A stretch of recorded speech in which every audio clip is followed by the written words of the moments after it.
right, Mr. Thank God, good morning. It's good to have you. Don't worry, focus on me. Okay. I'm here for you. Thank you, sir. All right. So, poverty is a problem. You think so?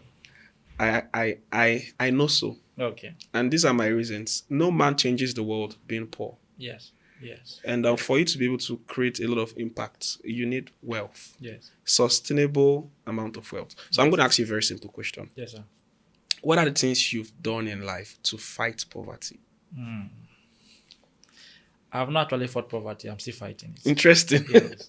All right. So let me put it down like that. I'm still fighting poverty because God can't entrust some things into your hands if you're poor. God cannot. God is not that wicked. God cannot entrust some things into your hands If you're poor. or if you're a poor person, or your family is poor. In fact, you cannot be a voice. Nobody will want to listen to you. Because even the world we live in is being controlled by wealth. Do you think Jesus was poor? Jesus was never poor. Okay. Explain. Jesus was never poor. Give sight.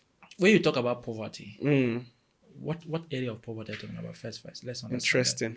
That's deep. So, of course, when we talk about poverty, I know there's people who say poverty of the mind and all of that. But in the general sense of poverty, we're talking about the lack of Cash. resources to be able to live in the freedom you desire, to have the freedom to do the things you wish to. But Jesus was not poor. Jesus only denied himself some privilege per se to display the power of creation, to display how powerful or how wealthy he was. He just had to play low for him to able to pull man to his kingdom. So Jesus was never written anywhere was poor. Interesting. The poverty sometimes we see in the scripture is it came down to the level of man mindset. It was at the level of man. That's what somebody say it was poor for us to be rich. It was not about the mindset. It came down to our level to understand him. Wow. Do you understand? But when we talk about physical cash, Jesus. there was nowhere written in the Bible that Jesus was poor. He created everything. So where did he get the money from? He himself is the wealth. So how I like this one. How is the just like now you said Dangote is poor. Or let me not use Dangote. Just like say CBN does not have money, they will create the money. So let's talk about the things you've done to be able to keep poverty far away. A wise man said that the ability to be accountable, ability to be responsible, is one of the steps to fight poverty. Most of us don't have knowledge of financial literacy. That's one of the problems. One of the steps for you to take to fight poverty, you must have financial literacy. You must understand how this money works. How does money work? How does money work? Well, money is a tool used to empower or change things. It's a tool. And tools are not kept in a place. Tools are meant to be used. So the fastest way money works is using the money rightly. You don't store money. You don't keep money. That's why it's called currency. And currency is a movement. That's why currency is tied to electricity. So it's meant to move. The day you stop it, it will explode. Do you understand that? So one of the ways to understand wealth creation, as I said, is financial literacy. And financial literacy is the ability to understand how money functions. And one of the way money functions is understanding where money is going to. Understand where you want your money to go to, push it there, and allow it works for you. Is there any quote that stands out for you when it comes to wealth? Quote Like quote. Okay, yeah, quote that stands for me when it comes to wealth. I have many. So many of them. I have many. I'm trying to think one. I have many, a lot. And one of the quote is, "You can never change the world if you're not wealthy. You can't change the world. Nobody will listen." It's one of the. So that when I sit down and look at it like this, even Bible said it. that the prosperity of his kingdom, the preaching of his kingdom is done through prosperity. It changes my mindset. There's That's why I'm some, fighting poverty every day of every my day. life. There's something you said to me that has stuck with me. So I'm going to remind you. Okay. You said each day people refuse to make investments into wealth creation. They are investing into poverty. Yeah, let me say it again. Yeah. The day you fail to make investment, critical investments, you're actually investing in poverty. You must have to know that. Nothing stands. Nothing is neutral in life. I told, see, you can't wake up in the morning, fold your hands, put your hand in your pocket and wish things to change for you. It doesn't work anywhere. The day you fail to understand, the day you fail to do daily investment, taking steps to wealth creation, you're actually taking steps to creating systems that will make you poor. I just remembered something. I did physics in school, and one of the first laws of motion says a body will continue to be in its state of rest unless acted upon by an external force. So that invariably means that the lives we desire, or even when you talk about wealth, you don't become wealthy rather, if you don't become wealthy if you don't act on what you have. So the problem is, I want us to talk about this. On social media, we have lots of people who are wealth coaches, who are financial coach. All of there are so many of them out there, right? So how do you think people can really balance what is correct? Because people have different ideas on how to make money, invest this one, invest that one, do this, do that. 5 ways to be a billionaire in 2026. In fact, when the year is running out, you're going to see a lot of videos that will roll out. Plan for your 2026. Be this, all of those things. But what do you think really matters in all of this knowledge that people acquire? What do you think is the changing factor? What creates that change in life of somebody after acquiring all of this knowledge everywhere? You can, before I answer that question, most of them who talked about wealth creation, that they are rich, they are not wealthy. Can you explain the difference? You can be rich, but you're not wealthy. But you can't be wealthy and not be rich. This is how it works. Now, you can have money to sort your daily needs. Maybe, like what they say, I pass my neighbor. Maybe pay, you can send your children to schools, pay their little, you feed your family is not on the street begging. You can wake up, pay your rent, maybe say 1 million yearly rent, but you're just rich. Money comes into your hands, but you're not wealthy. You can't. There's some decisions you cannot take. At that time, you're trading your time. Rich people trade their time, but wealthy people, time works for them. I never knew this one. Yes, the time works for them.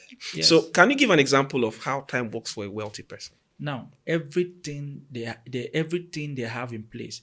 Okay, let me make you understand. Okay, now a wealthy man, do you understand now?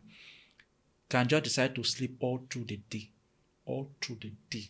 snoring, without necessarily, and he cannot be poor. But there are systems in place that's generating wealth, generating fun per second. I read of a story of a man that he makes, I've forgotten the figure of money per second. It's just like Facebook. Facebook, the man doesn't need to service it. He doesn't need to, even if the man is sleeping all through the night, money is entering his account. He's not rich, he's wealthy. Okay. But the rich will have to trade time. They have to be there physically. They have to go to work, wake up in the morning. They have to do things literally with their hand every day. There's a point in your life that to be rich, you have to stop. They transit you to being wealthy. So when you do everything, there's no systems. And one of the things that can gradually move you from being maybe you're rich to being wealthy is an investment. So when people have rankings, Forbes and all of the other, people. But these people, they're not poor actually. Yes. So they always go with the richest man in Africa, richest man in the world, wealthiest man. I don't think they really write the wealthiest man and all of those things. Now, at this point, now they talk about class. when you say the richest man, all those people are billionaires, they are wealthy. But in the midst of the wealthy people, there are rich people. Interesting. This your analogy is deep. So let's go back. Let's not digress. I want us to talk about. So the wealthy people look at them themselves that they are rich, but are not. But to the masses, they are wealthy. They're wealthy. So I want us to talk about what I asked earlier. Who makes the change with all the knowledge he gets? It's an individual. Okay. Or maybe I didn't get your question. So the question is, for example, we're having this podcast. Somebody else listens and goes like, "Oh, so every time I don't invest. I'm investing actively in poverty." Yeah. What would be the change what can that knowledge do for that person? What are the actions somebody can take to move from where he is to where he feels he wants to be after hearing? Statistics have shown that people who have not spent time building on their mind, even if you give them 10 million, they'll still be poor. One of the things you should spend your time building on before even the physical card or before even opportunity comes is your mind. Is your mind. Most of us we are so poor in the mind. We think poverty. We act poor. I'm not saying you all spend your life reading books. No, but hang around people that see. I've hung around some person that when they talk, I've asked me, what am I thinking with my brain? That's one of the steps to move out from poverty. You have to surround yourself with people that, if you're thinking at level A, they are in P or O. They are far from you, either by exposure, either by the experiences they have. So you have to first involve yourself around people that are far above you. One of these steps to take in wealth creation is your mindset. You can't downplay that. That's why I saw all these people that do bets. They can win maybe 5 million, 10 million, and the next day they are broke. Reason because the money is not equated to the kind of mindset they have. How old were you when you made your first million? How old were you when you made your first 1 million? Should I say in the podcast?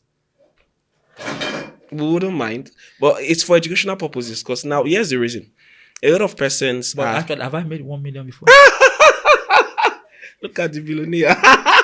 Guys, don't mind this man. However, for educational purpose, people are like, God, this place where they talk now, you should say he don't get 1 million before. He's talking about wealth. How much wealth does he have? You know, all of that.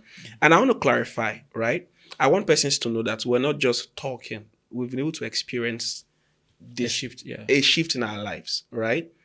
I want you to be able to speak from a place of experience now, so that people will know that, see, this is not cap. The people that just put on podcasts and they'll just 5 ways to make wealth. They never make 100K in a month, and they'll come out with their shoes, and talk about it. I want us to be practical.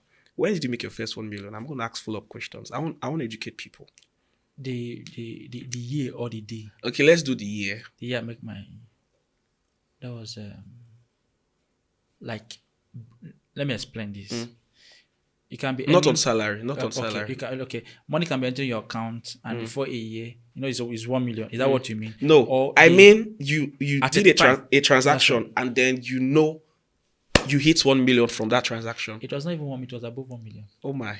Yeah. So that means you didn't even start with 1 million. Your little beginning is not little. no. What I mean, I just needed to be clear. So if it is 1 million at a time, I that's why I asked you. It was above 1 million. My first that kind of, it's not bigger. It was above 1 million. Yeah. Do you understand? When was that? That was last 2 years. Last 2 years. Yes. What was the source?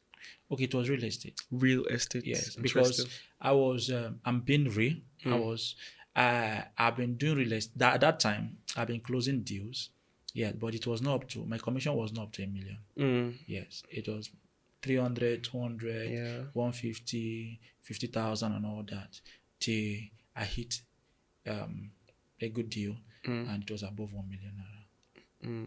Yes. So when you were able to hit above that 1 million, I was still living where I was living.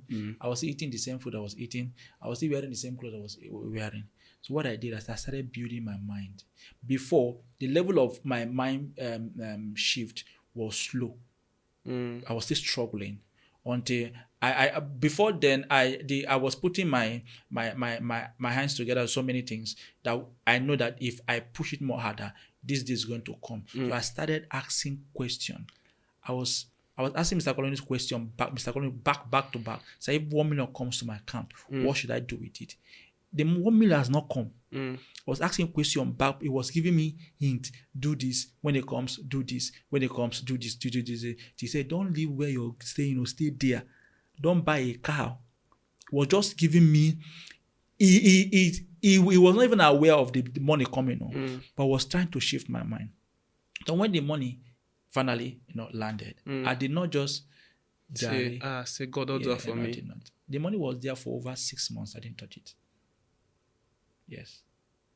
When you say you didn't touch it, you didn't spend it extravagantly. I didn't because at that time the money came. And that other money was still coming. Yeah, but it was not that big. So I just felt this one was just in fact, I was telling myself, so me I can have this money. You were looking at it like, yes, this is my money. And what comes, it gives you confidence. Mr. Kola will tell you when a certain money comes to your account, it's not pride, it's called confidence. I can attest to that, sir. Yes, you can. I'm laughing, production manager.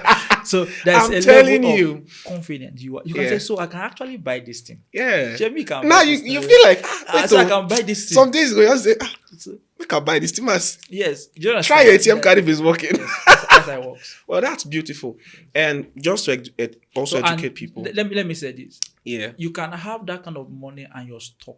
So you must have to understand, what did I do? What did you do to generate that money? That money. Doing it. Exactly. Most of the problem we have, both especially as realtors, is that we make our first 1 million in the real estate space, and we have not sat down to calculate how that deal comes. When you don't know how a deal comes, you'll be stuck. Ability to understand the processes that generate that fund, keep doing it over time. You can't be broke in the real estate space. I agree with you. See, there's so much wealth in this system. So much. I met a guy that told me that he closed deal every 3 months. And then I've not closed deal for almost 6-7 months. I was still stuck. I met another guy that said he closed deal for every 2 months. I jammed another guy that said he closed deal for every month. Then when I met a lady that told me that she closed deal every week, and then I was mad. I'm telling you. I don't want to call her name. So I think one of then the things... Then I started learning from her. And I asked her, Macom, what did you do? How far? What are you doing? She said, I close deal every week. If I have a lead, maybe say 10 prospect in my hands, I'll make sure this 10, I close in the next 10 weeks. So let me share a bit of my experience here. So I think I learned so much from one of the sessions we had. Myself and you, right? We spoke about a couple of things, real estate here. And honestly, I had been in the space for like 4 months. And I was like, this thing, just say, this real estate thing, how they be now? So commission 50K, 100K. I'm like, okay. And so I remember you spoke about how to actually make it big in real estate and some of the commitments you had to make with the African landlord, asking questions, learning. And there were some systematic things you stated, principles. I took them to heart because I personally believe a lot in principles. And I was like, that means this system can make me big. In fact, one of my teachers told me something just recently. He said, anything that can make you 1 million, it can make you 1 billion. Yes. It just depends on how well you do it over and over time, again. yes. I'm like, okay, so this thing can work. So I took on most of the principles that you told me. I'm telling you now live on this podcast here. I took on those things. I said, this thing can work. If it's working for Mr. Thank God, it can work for me. Do you understand me, sir? And I took on, I may not be able to say all of them. Yeah, if you want those principles, you have to come and discuss. And I took on those things and I began to do them. Honestly, I began to even work on my mind. I began to ask questions. Sometimes when I'm asking Mr. Colinos questions, of course, because I'm privileged in interviewing, people think I just go ask random questions. Some questions are intentional. Yes, I want to pick his mind on certain things. Yes. And I'm learning. And that's the problem with a lot of realtors. They are not willing to learn. They just want to go for the money. Yes. Somebody told me, I think 2 weeks ago, that there's a certain place in Port Harcourt, and some of these public places that once they see ladies come there, they just know that this is what they call fine, one big guy will go buy land. I said, are you serious? Is that how they've belittled this our profession? That once you just see you're a realtor, they'll think you are lobbying into offices too. And I'm like, so they don't want to learn, right? And having to learn the principles to wealth creation is what keeps you in the game. Yes. If you're all about survival, you won't last long, because 100K will come, you will survive. You'll come again, maybe you even earn salary, and then all of that works. But if you're looking at creating long-term wealth, that is when I think you put your head in the game, and then you begin to attract that thing. You're not looking for 100K. You're not looking for 200,000. You are now putting your head in the game to say, I want to create something beyond this. I want to create generational wealth. Thank you. And some of us, we say it long enough, but we don't believe it. We just go and make video. Real estate is the way to create generational wealth. But it's not a reality. But we just say it because it's a script. So you can create generational wealth. You that is saying it, you don't believe it. And you know this thing about words. Anything you say and you don't believe lacks power. Yes. So you can be making a video as a realtor and be saying, one of the ways to create wealth in life is generational wealth in real estate. But in yourself, you don't have a conviction that you can be part of this same system. So we're done with this podcast session, and thank you so much for coming.